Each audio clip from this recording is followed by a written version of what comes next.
saluons notre héros national, Armand Tungulu. Depuis le village Bombili, un commandant le maréchal du Congo.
Bonjour à tous. Congo, mais comment ça se fait que le Congo RDC, Kinshasa la belle, à l'époque du maréchal Mobutu, Kinshasa était Kinshasa la belle. Mais comment ça se fait aujourd'hui Kinshasa devient Kinshasa des ordures? Tout autour de Kinshasa, il n'y a que des ordures. Mais Hippolyte Kanambe est un Rwandais. À Kigali, son tueur de frères, Paul Kagame, président de l'Union africaine soi-disant, hein? Mais voleur des minéraux de la RDC. Il a fait de la RDC, de Kigali, un coin bien propre. Mais comment ça se fait Hippolyte Kanambe, alias voleur du nom de Laurent Désiré Kabila? Il a fait de tout le secteur de Kinshasa la poubelle. Les Congolais tombent immensement malades. Il y a plus de décès avec Hippolyte Kanambe en RDC. Il ne tue pas seulement les Congolais avec des armes, mais il tue les Congolais avec les ordures. Incroyable mais vrai. Hippolyte Kanambe, un grand voleur, hein? Un grand truand, mais épaulé par la communauté internationale du son. Le titre, pourquoi Hippolyte alias Kabila fait de Kinshasa la capitale des ordures? Kabila, taxe, impôt et kenda ka wapi? Na Rwanda ou na ba occupants occidentaux 666? Oui, parce que Congolais a foutaka ba taxe, a foutaka ba impôt na Kinshasa. Mbongo wana ikendeke wapi? Ba Congolais bazana ba magasin, bazoteka bilamba, ba chinois bazoteka biloko nyonso mais mbongo ya ba taxe impôt ekendeka wapi Kabila na ba occidentaux ou na Kigali. Il faut savoir parce que Paul Kagame nié mokonzi réel il y a RDC, il est à Kigali au Rwanda, mais c'est Paul Kagame qui dirige la RDC et non Kabila. Mais le Congo RDC, partout, il y a pas mal des ordures. Et il y a des odeurs. Mais Kabila aza moto mabe, mais moto wana. Kombo na ye, Hippolyte, Kanambe, Kanachin, moyibi ya kombo ya. Laurent Désiré Kabila, le vrai Congo de Congo, le vrai Bantou de Bantou. Bonjour à tous ceux qui viennent de nous joindre dans ce direct de la vérité. Parce que Hippolyte Kanambe azo yiba mbongo nyoso na Congo RDC. Azo boma babato chaque jour na Congo RDC. Hippolyte Kanambe. Hein? Mawa. Asali Congo RDC.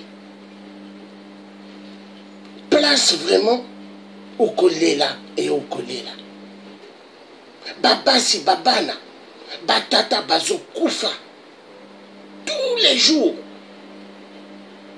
Parce que basalté, ordure, et memaka, maladie nue, et belé, Hippolyte Kanambe, ils sont fous, hein. Namboka nyoso na l'Afrique centrale. Soki dictateur aza na pouvoir, mboka ekomi mboka ya ba ordure.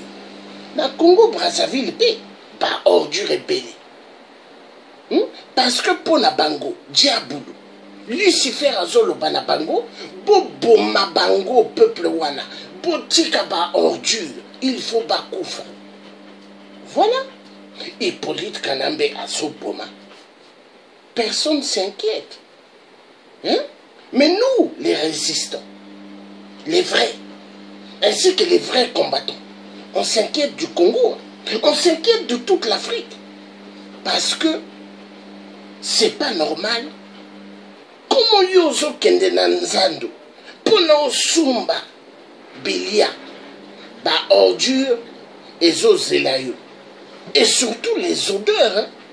Tokomona ba image ya Kinshasa et ba ordure belé place nyoso. Parce que c'est important pour nato lo babiloko nyoso. Hein? Oui. Il n'y a pas seulement le débat Hippolyte Kanambe à sali, hein? Non. Il n'y a pas seulement que ça, mais il y a les problèmes très urgents na kati ya Congo RDC. Poubelle tondani na place nyoso ya surface ya RDC. Ponanini, parce qu'il faut Congolais à Koufa. Parce que eux ont respiré biloko, il n'y a pas ordure. Au Koufa, il faut bâtir un cercueil. Et Hippolyte Kanambe azo sakana. Vraiment un peuple congolais. Mais c'est qu'il faut Congolais à Fongola Miso. Il faut Congolais à Zoua. Affaire ya Congo RDC. Sérieux. Il ne faut pas Congolais à Sakana. Le Congo, hein, Hippolyte a sali yango une chose. Et il faut Congolais à Zoyango sérieusement. Congo est commis. Place y a pas ordure. Place y a pas poubelle. Kalanama et Kala. Je me rappelle. Et je me rappellerai toujours. Kalaya Maréchal Mobutu. Bazolo ba dictateur Ayibaki Mbongo. Oui, Mobutu Ayibaki, oui, c'est vrai. Mais Kalaya Maréchal Mobutu, tout le monde n'a pas ordure. Moi, quand Nazo Kende na Kinshasa, papa Azo Memanga, jamais je voyais l'état des ordures. Un Tozo Kende na Kinshasa, na tata, na ba soeur nanga, na ba frère nanga, pour na vacances. Et pas ya papa Olela, papa Bitafou. Boyebi papa Bitafou na papa Olela. Un peuple congolais de la RDC. hein, des grands commerçants. Mais, na époque wana, tozomona ba ordure na Kinshasa te. Mais sikoyo, heure na moni ba ordure na lobby Hippolyte Kanambe, mais c'est un vrai ordure lui-même. Une vraie ordure. Parce que comment okoki otika ba ordure rebelle na Kinshasa, mboka wana Congo eza mboka na yo te.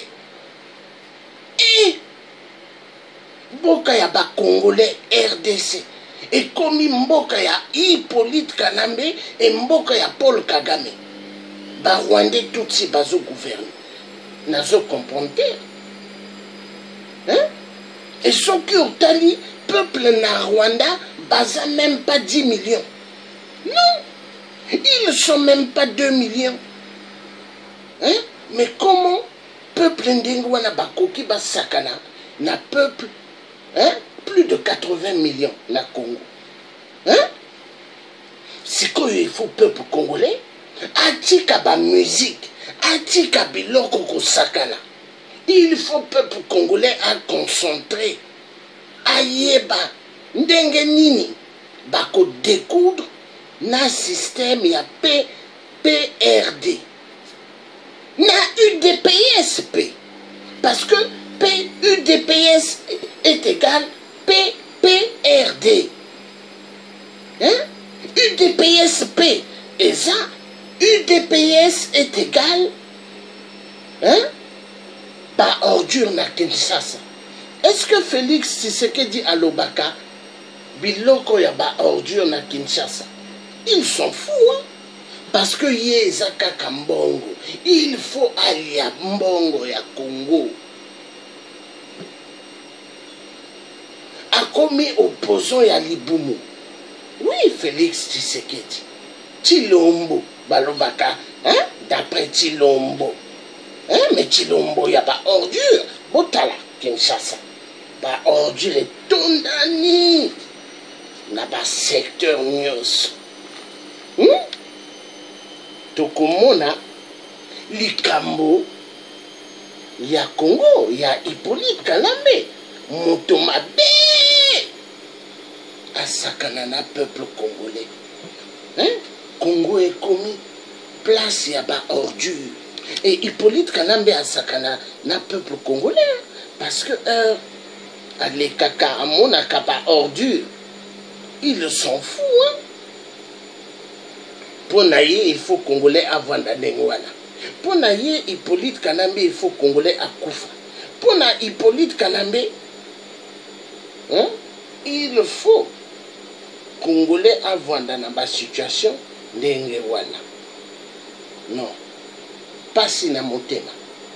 Mais est-ce que tu peux continuer à la yango? Non. Peuple congolais, téléma pour la révolution populaire. Parce que ceux qui vont télémi pour la révolution populaire, bah ordu wana, ekotondana, ekobomabino. Parce que bah ordu, ceux qui ont na Paris, na France ou na Belgique, ou comment n'a pas ordure terre. Hein? Non. Mais pour na nini ba ordure na Kinshasa, pour na nini ba ordure na Congo Brazzaville na Gabon, na Centrafrique, Togo, Cameroun, wapi dictateur Bazali, ba ordure PSA, li et belé. Parce que pour na bango, il faut peuple bakoufa.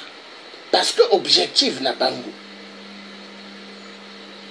Diaboulou azolo banabango, tika ville na saleté.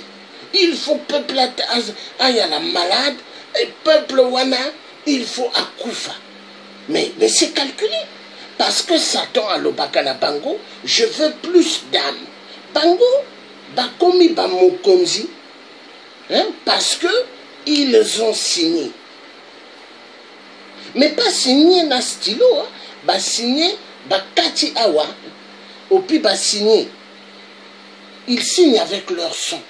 Ponaba yala mokonzi. Oui, ils donnent leur son à Satan Lucifer. Parce que eux bah signaka. Satan alobaka, ok, tu vas devenir président, il faut opesa ngape makila. Ni yango Hippolyte Kanambe azo boma ba Congolais chaque jour. Azo boma na ba munduki, azo boma pe na ba ordure. Parce que ba ordure est tondani na Kinshasa. Et ba occidentaux, chaque ambassade de France, ambassade des États-Unis, Allemagne, France, ezakuna na RDC. Mais mundele wana ba monaka que ordure est tondani na Kinshasa te, mais est-ce que na poto ba ordure est tondani na ville? Non. Chaque jour ba le kaka ba zoaka ba ordure ba keneke na yango. Hippolyte Kanambe, mais un vrai dégueulasse, un vrai criminel. Tokota là bas image. Dengue Hippolyte a sali Kinshasa. Vrai mabé. Hein? Na 8%. Hein? Moto mabé. Ba salipé. 8% salipé Congo Brazzaville. Place ya bas ordure. Parce que Bango baza ba franc-maçon. Et ba franc-maçon baza ba ennemi à peuple africain. Ni Bango bazo boma, ni Bango bazo tika ba ordure pour na peuple à respirer yango. Après au komona peur, hein? Moto na moto bakokoma na maladie, bakokende na hôpital. Après na hôpital, ok? Tellement babiloko ezate, pas de Nivaquine, pas d'aspirine. Perfusion exate. Yo moto maladie, il faut au somba.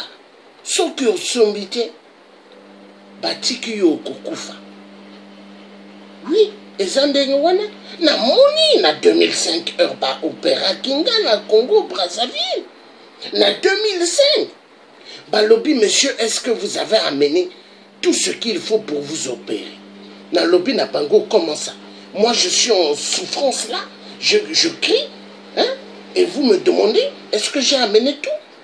Mais à l'époque, c'était pas comme ça, Balobi. Ça se voit que vous n'habitez pas ici. Hein? J'ai dit, je suis congolais, mais jamais c'était comme ça avant. Afrique et baby. Ni yango bazo sumba bandako, bazo sumba bandako na Québec, na Amérique, na États-Unis, place nyonso. Et peuple azo kufa nzala. Peuple azo kufa. Na Bastille est belé. Et Bango, il ne s'inquiète pas. Hein? Les saloperies de merde. Après Kengo Wadondo azo bina na mwasi ya Kabila. Hein? Congo, Kengo Wadondo. Et après pour na matakaka ba petit escalier. Hein? Il ne pouvait pas, il fallait Basimbaï. Parce qu'il est devenu trop vieux. Kengo Wadondo, il fait pipi dans des couches. Et je me demande, Solowana, ils ont inquiété député, hein? Il est devenu vieux. Malingaka pouvoir. Kengo Wadondo, Congo et Pessi, Kengo Wadondo, Biloko Nyuso, un Rwandais. C'est même pas un Congolais. Kala, depuis Kala, il y a papa maréchal, Aza. Aza, na Kinshasa, Lambert Mende. Depuis l'époque, il y a Mobutu, Ayalaki. Hein? Il a travaillé à côté avec le maréchal Mobutu. Mais un vrai traître. Tokomona Dengenini, Hippolyte Kanambe à Sali Kinshasa, place yaba ordure. Et Congo est commis place yaba ordure. Et ils ont inquiété Hippolyte Kanambe. Un Ramona Kaba Congolais à Sekaka. Oui, Hippolyte Kanambe. Et Napoto Kala, un Azoya, Bazo accueillir Yé Malamu, hein? Parce que Azo Pesaba occidentaux, ba Moyibi, ba minéré Nyonso ya Congo RDC.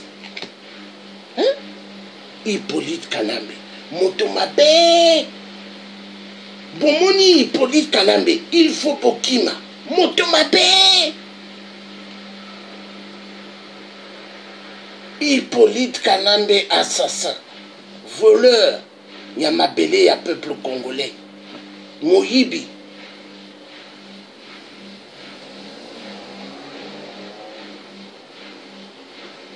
Tokomona ndenge nini Hippolyte asali Kinshasa? Vraiment bien.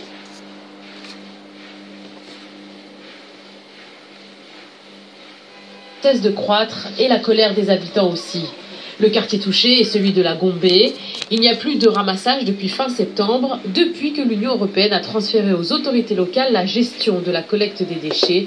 Les Kinois sont exaspérés. Je suis commerçante au marché.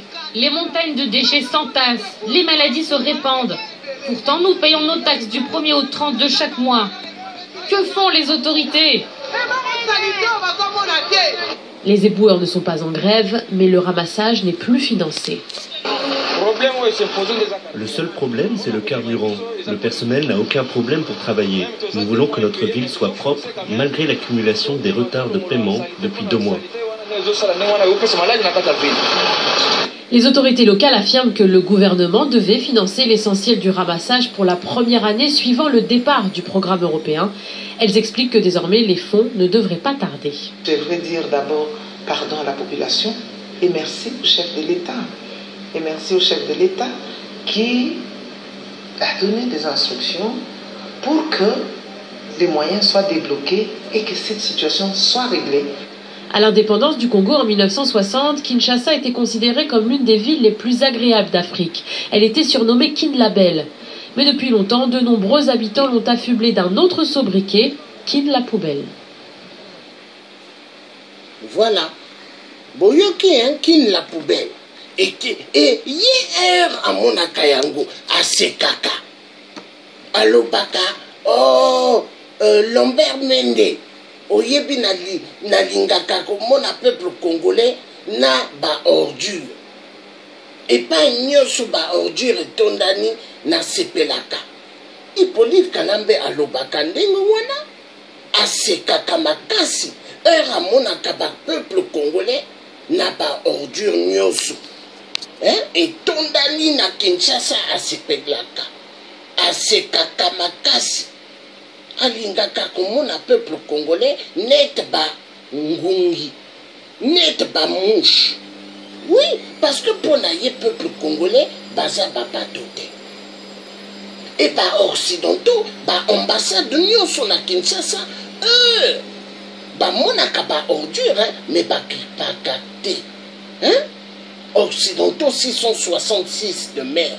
Il faut total encore image wana, parce que et ça très important, Hippolyte Kanambe, à Bomaka, peuple congolais, chaque jour à Bomaka, et Congolais a commis net montona valeur terre, na mboka na ye, Hippolyte Kanambe à Bomaka.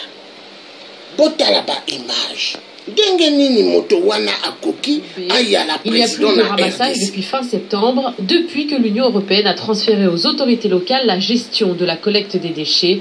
Les Kinois sont exaspérés. Je suis commerçante au marché. Les montagnes de déchets s'entassent, les maladies se répandent. Pourtant, nous payons nos taxes du 1er au 30 de chaque mois. Que font les autorités? Les éboueurs ne sont pas en grève, mais le ramassage n'est plus financé. Le seul problème, c'est le carburant. Le personnel n'a aucun problème pour travailler. Nous voulons que notre ville soit propre, malgré l'accumulation des retards de paiement depuis 2 mois. Les autorités locales affirment que le gouvernement devait financer l'essentiel du ramassage pour la première année suivant le départ du programme européen. Elles expliquent que désormais les fonds ne devraient pas tarder. Je voudrais dire d'abord pardon à la population et merci au chef de l'État. Et merci au chef de l'État qui a donné des instructions pour que les moyens soient débloqués et que cette situation soit réglée. À l'indépendance du Congo en 1960, Kinshasa était considérée comme l'une des villes les plus agréables d'Afrique. Elle était surnommée Kin-la-Belle. Mais depuis longtemps, de nombreux habitants l'ont affublée d'un autre sobriquet, Kin-la-Poubelle. Voilà, Boyoki, hein? Kala, Bazo Benga Kinshasa, Kinshasa la belle, hein? Mais lelo, Kinshasa la poubelle. Hein? Kalabazo benga kin la belle. Mais lelo non. Hippolyte Kanambe asalini. Abomi mboka Congo RDC. Ayibaka moto wana. Mbongo nyonso. Hein? Ayibaka yango.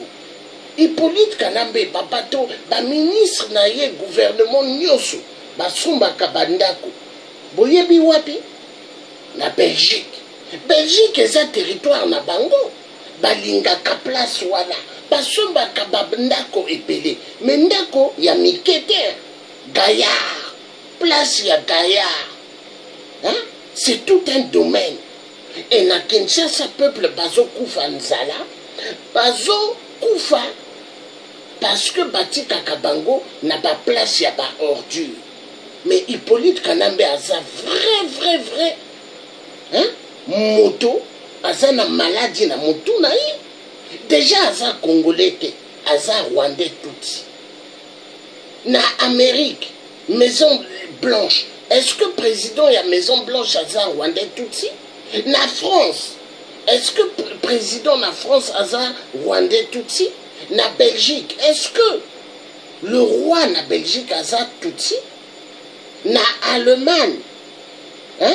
Merkel, Angela Merkel, est-ce que a ça Rwandais Tutsi? Mais comment ça se fait? Congo RDC mboka ya ba Congolais. Bati Rwandais Tutsi pour na gouverner et pour na boma ba Congolais. Hein? Peuple congolais, soulèvement populaire coûte que coûte. Il faut botter les mains. Ceux qui botent les mites, beaucoup kufa bino bébé, nyonso, bako boma bino. Parce que ils appelons na bango. Boyo kanga, bako boma bino nyonso. Mais il faut botter les mains. Peuple congolais boza, ba David. Bomoni histoire David na Goliath. Goliath, David a bomaki Goliath. Donc, bino, il faut boma Goliath. Goliath est ça, Hippolyte Kanambe. Moto a sali Kinshasa. Et y a là, Kinshasa, y a pas ordure. Donc, on a là-bas image, Moussousou. Congo est bébé, hein?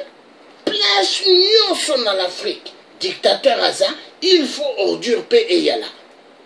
Parce que ba dictateur balingaka peuple te. Balingaka kaka ba minéré na mbongo ya mboka. Mais peuple balingaka bango te, il faut ba boma peuple tout le temps. Il faut ba boma bango. Et balingaka ko zwa babasi epele parce que hein ba ministre ya Hippolyte Kanambe, chaque ministre, chaque député bazana 43 maîtresses. 43 maîtresses. Mais ba maîtresse nyonso bazo tambola na ba 4-4. Bazo pesa bango mbongo et ba maîtresse bazo lia vrai kitoko, mais peuple azo kufa nzala. Hein? Et bazo loba au nom peuple wana eza peuple à valeur te. Batika bango. Hein? Non. Hippolyte Kanambe. Donc, on a là-bas image, mon sous. Hein? Donc, bomoni, qui la poubelle? Bomoni, hein? Qui la poubelle? Balobi na titre, qui la belle? Qui la poubelle? Parce que pour Napango, il faut Congolais à Koufa. Rwandais Tutsi, bon ça la vraie attention, là-bas Rwandais Tutsi. Hein?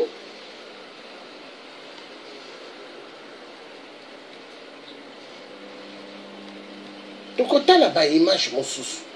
Hein? Moi, le tiers africain, je m'intéresse de ce qui se passe dans les pays des autres. Parce que dans mon pays aussi, ça va mal, hein? Au Congo-Brazzaville, il y a beaucoup d'ordures. Et moi, je m'intéresse à montrer des choses. Parce qu'il faut montrer. Hein? On n'est pas là pour jouer. Et moi, je m'intéresse de ce qui se passe.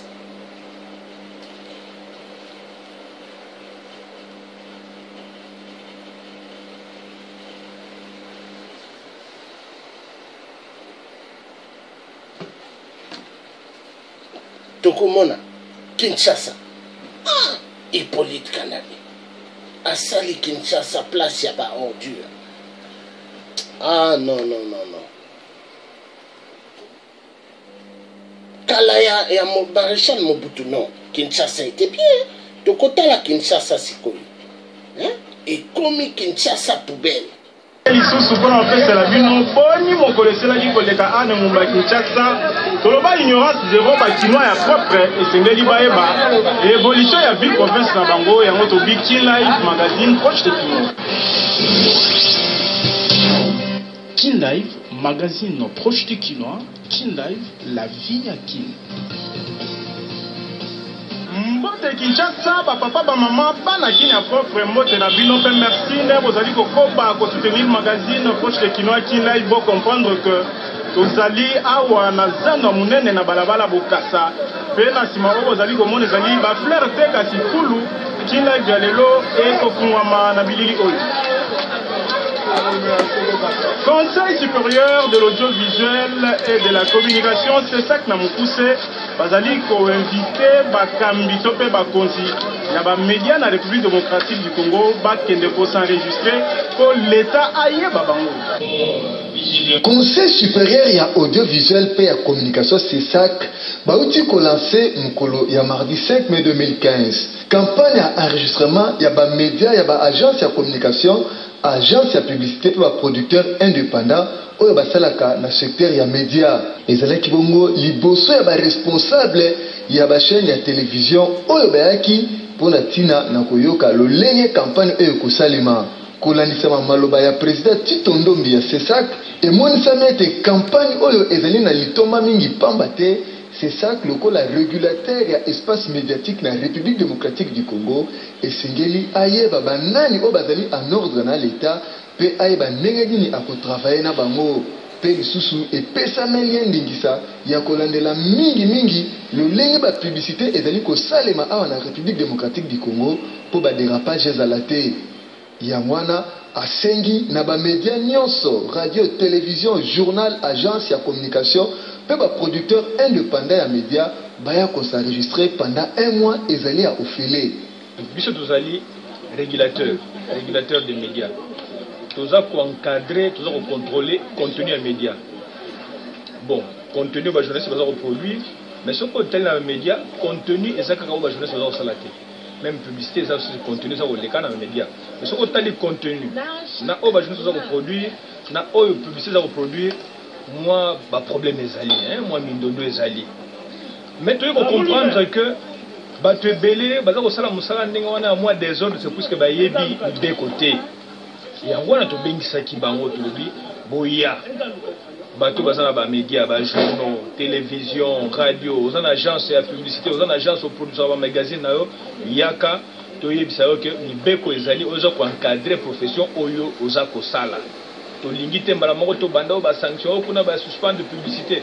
okuna ba interdire émission okuna boye parce que to ba régulateur na maloba na ye madame Petronile Moussaka Sala oyo azali présidente ya commission juridique ya CESAC alobi ete enregistrement o CESAC azali kosenga ezali na litomba mingi po eko permettre na tango nyonso l'état azali na aide to pe collaboration ko sala na ba agence pe ba média ekozala ba oyo bazali enregistrer pe ba yebani yangwana esengeli chaîne ya télévision so pe ya radio lokola pe journaux bayeba na ko s'enregistrer po bazala libande ya masolo te wana aide publique ya presse ekokoma aspect enregistrement wana avantage eza pe mingi côté ya bamédia yango tolobaki par exemple gouvernement na loi na biso epesaka aide moko boye epai ya bamédia sikoyo régulateur esengeli ayeba média nini oyo akoki koprofite na aide wana gouvernement epesi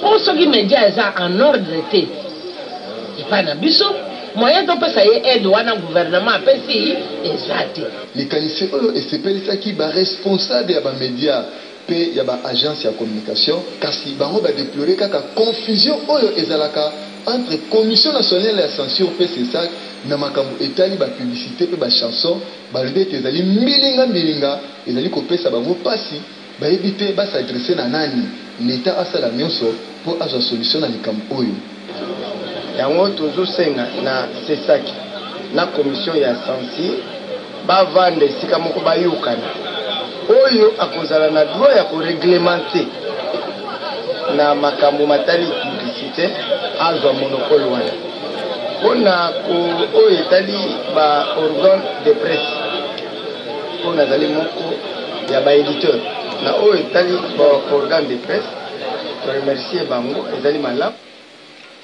Donc bomoni Kinshasa il faut problème il y a pas ordure et si là parce que ça fait quand même mal autant à Congo Kinshasa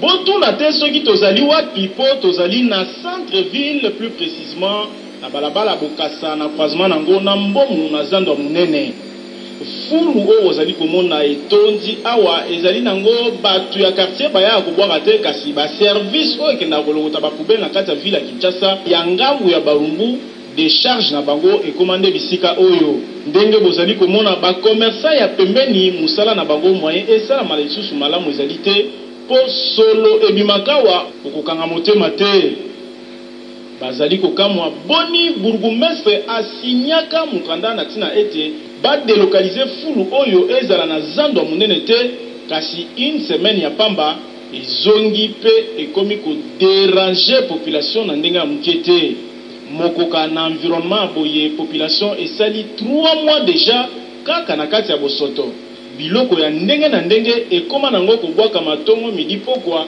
po moto akoloba azali te balobaka mosala ya leta na mikro ya Kindai babeleli pamba te bazali kobanga ete bato ya motema mabe bakoma kobwakela bango babibembe awa papa fulu oyo toyebike na mboka nyonso tu na mboka nyonso programme ya kodecharge nango ville ezalaka nde programme oyo ya biso ya bakonzi na biso bamoni ke place oyo eza probable po baya kobwaka fulu awa tolute biso tolute neti nga premier mais heure balobaka na bino nyonso bacombattant ya RDC bacombattant ya l'africanisme barésistant balobaka botelema soulèvement populaire bino bozokende na babar bozokende koluka babasi bozokende kobina Kofi Olomide et après bozoloba oh non il faut basala biloko nyonso parce que ordure etondani parce que bino bozo comprendre soulèvement populaire botika kolanda Félix Tshilombo botika kolanda opposant ya libumu beaucoup comprendre peuple congolais beaucoup telema beaucoup bima na situation ya benyoso mais ceux qui botelemite beaucoup kufa na maladie ya ordure beaucoup kufa na babal ya Hippolyte Kanambe. La vérité doit être dite, peuple congolais. Il faut botelema. Avenir destin à Congo et zana maboko na binoni. Il faut botelema. Il faut possible ça na Hippolyte Kanambe. Aza congolais te, aza rwandais tutsi.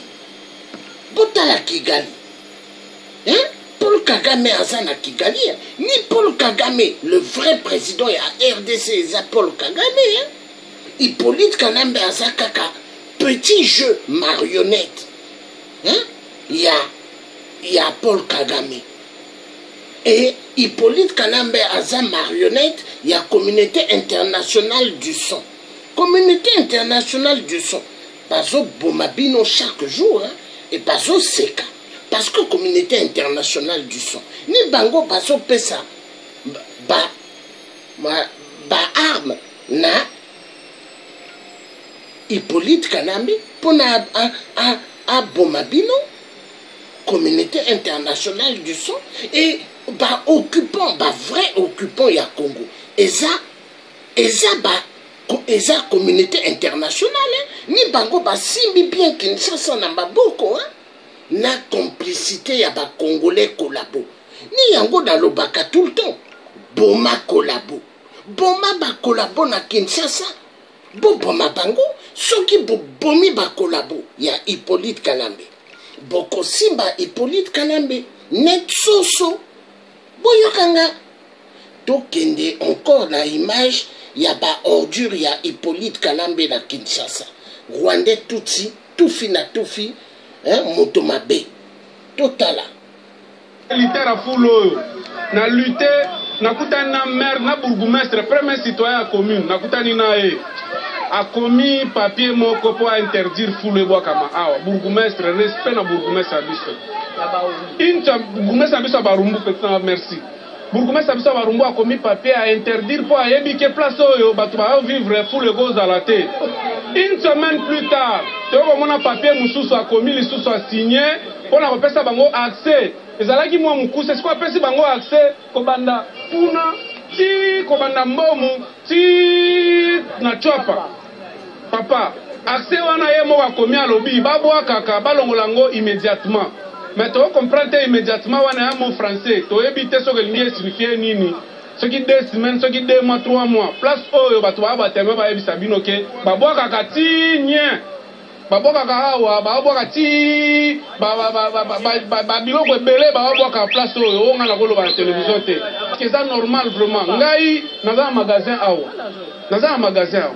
Moi côté que ça te nazo kanga nakangi magasin nakangi ndeza bona comme la DGI cessation de travail donc na cessé l'activité nangai contenu à full eza awa eza normal te eza normal te et ministre environnement yango te environnement yango eza pollué to fingi mutu te metolobi environnement oyo batu bakoti kovanda te moya côté que eza bien mutu kolinga sombelo kobo azota la folo solo eza awa babwaki bana bali babando bakaso bibembe tolembi fulo yo mituka na biso ezosala bokasa zando mpona koyede peuple congolais mais pour le moment neti poubele oyo ekangi bokasa boloba na biso po babisi ekende olele ezala na direction te rogading eza na direction te mais awa tozokoma meme pa kabaya itaka po balongola poubele oyo toloba te na mboka tokovanda na ville boye bato batekaka te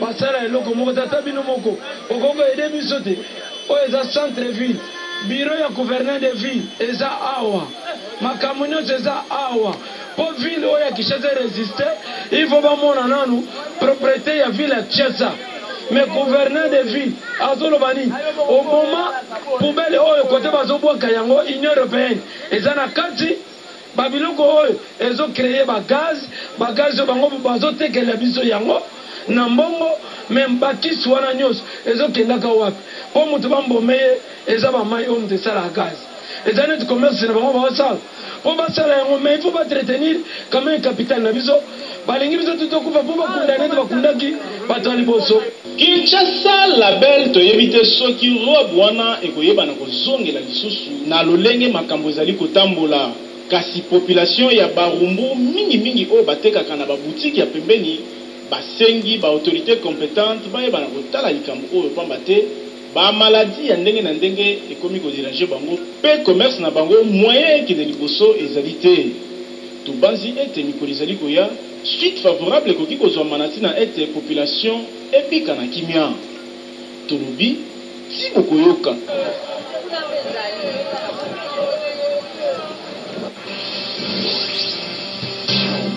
Kinlive, magazine proche du Kinois, Kinlive, la vie à Tomoni, hein? Donc, Bomoni, Bazo Boma Babato na Kinshasa. Hein? Il tue au Congo RDC, il tue. Hein? Il n'y a pas que les armes. Hein? Hippolyte Kanambe, il tue avec les armes, mais il tue aussi Naba ordure. Parce que pour naï, il faut Congolais à Koufa. Hippolyte Kanambe a lingaka ba Congolais te. Alingaka ba minerai à Congo RDC. Minerai est égal. L'argent c'est de l'argent. Bongoye c'est de bongo. Ah oui. Hippolyte Kanambe alingaka peuple congolais. Mais si il faut peuple congolais bayoka. Hein? Soulèvement populaire. La zone banabino et l'autre y a solo. Soulèvement populaire. S'il n'y a pas de soulèvement populaire, l'esclavagisme est continu. Et pour l'esclavagisme, il faut botter les peuple congolais. Bah, ordure et tondani, hein, na Kinshasa. Il faut porter les mains, s'il vous plaît. Hein? Tokota là. Ndenge nini Hippolyte Kanambe azozwa peuple congolais. Parce que ngai na linga kana lopa biloko. Hein? Na yi awate pona na sakana. Ça m'intéresse pas. Hein? Hippolyte Kanambe azosala biloko terrible pour le peuple et souffrir. Botala mama wana. Mama wana na Congo Brazzaville. Botala hein? Azolia banana.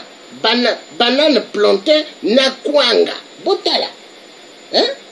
Parce que na Congo Brazzaville et pas inanga sasu azo boma peuple congolais na nzala. Hein? Bomoni. Hein? Bozela na tia vidéo wana pia. Tala. Azo lia kwanga na banane. Botala. Hein? Banane dessert hein? Na kwanga. Botala. Elle mange une banane avec le manioc. Hein? Banane dessert. Parce que ça soit azo boma na Congo Brazzaville, bilia ezate. Bomoni. Et na Kinshasa pe, ba Congolais bazo souffrir nde wana. Hein? Botala banane. Azo lia bien banane na kwanga. Hein? Et peuple congolais, il faut beau la miso. Parce que ba dictateur, ba lingaka biso te, ba lingaka peuple ba kufa. Si ko tokota la image, ndenge nini bazozwa peuple congolais na RDC. Hein? Pour na bango peuple congolais eza eloko pamba. Tokota la ndenge nini bazozwa peuple congolais. Beaucoup mona. Si ko il faut peuple congolais ba yeba que destin na bango, hein? Eza na maboko na bango. Il faut soulèvement populaire. Ce qui soulèvement populaire et salamité à peuple. Beaucoup tikala na ba souffrance et bien. Voilà. Tokota la image wana, ndenge nini bazozo wa peuple congolais. Très important.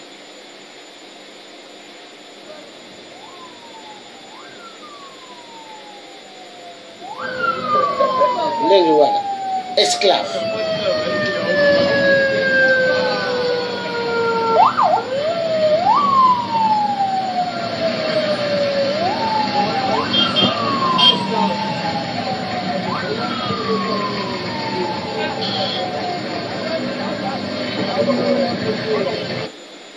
Voilà.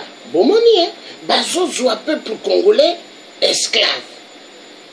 Et il faut ici là, Botala maintenant, Bazo Bina. Hein? Bokomona. Botala. Kengo Azobina. Azobina. Hein? Pendant que peuple congolais, Azo Vanda et pas yaba ordure. Bazo Koufa. Maladie et tondani na Kinshasa. Botala.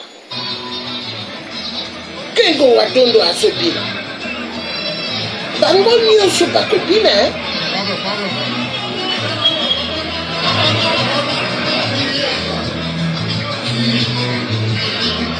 Et Hippolyte Kanambe avwandi na kiti na ye.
Bravo.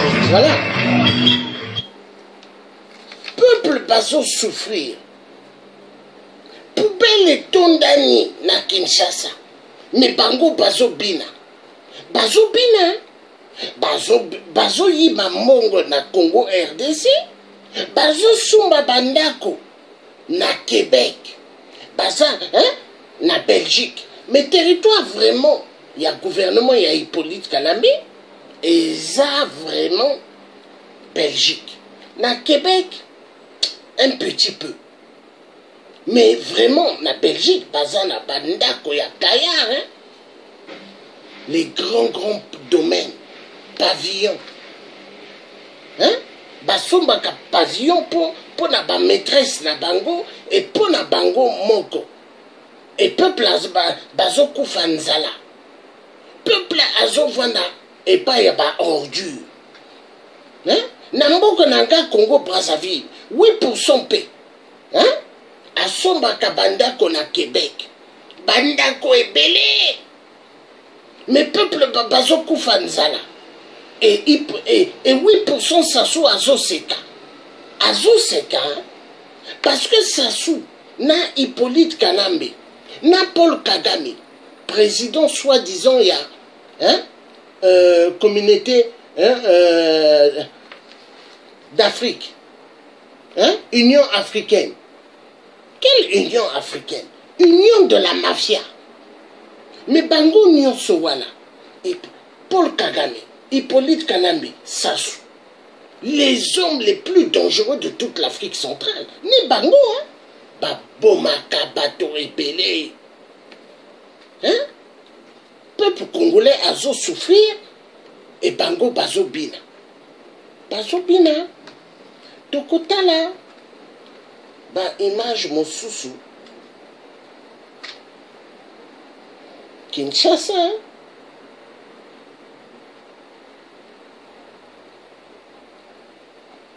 Babomi, babato ebele na kin. Place wana bazozwa peuple denge basoso, bazozwa peuple congolais, hein, sans valeur. Hein? Ça fait beaucoup mal. Hein? Un peuple qui devront aimer, un peuple qui devront respecter. Mais Bango, il faut peuple à Koufa. Il faut que le peuple meure, hein, parce qu'ils n'aiment pas les êtres humains. Ils n'aiment pas les êtres humains. Il faut pas ordure et tondal. Hein? Ça fait mal. Ça fait mal. Et bah c'est Béli. Hein? Ils sont joyeux. Hein? Ah, Nzambe. Mawa. Ah, Congo RDC. Ah, Congo. Bota là-bas 5 chantiers. Beaucoup mena. 5 chantiers à Hippolyte Kanambe.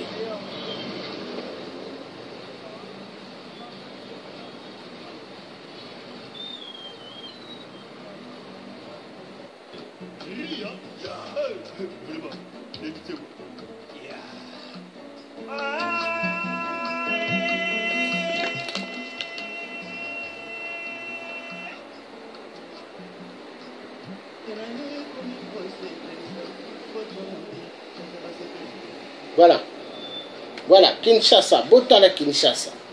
Hein? 5 chantiers à Hippolyte Kanambe, Botala. Hein?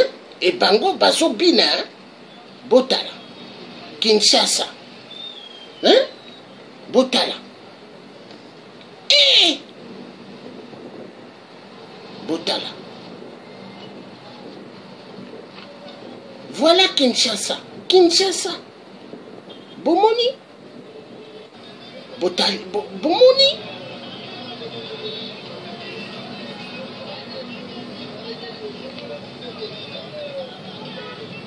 Caniveau wana eza caniveau pona mai me botala ba ngungi ba tondani.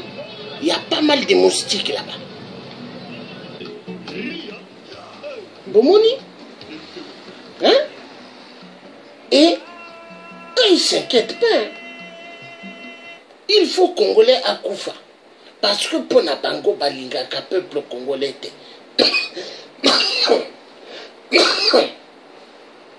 Ils n'aiment pas le peuple congolais. Bon, excusez Ngai.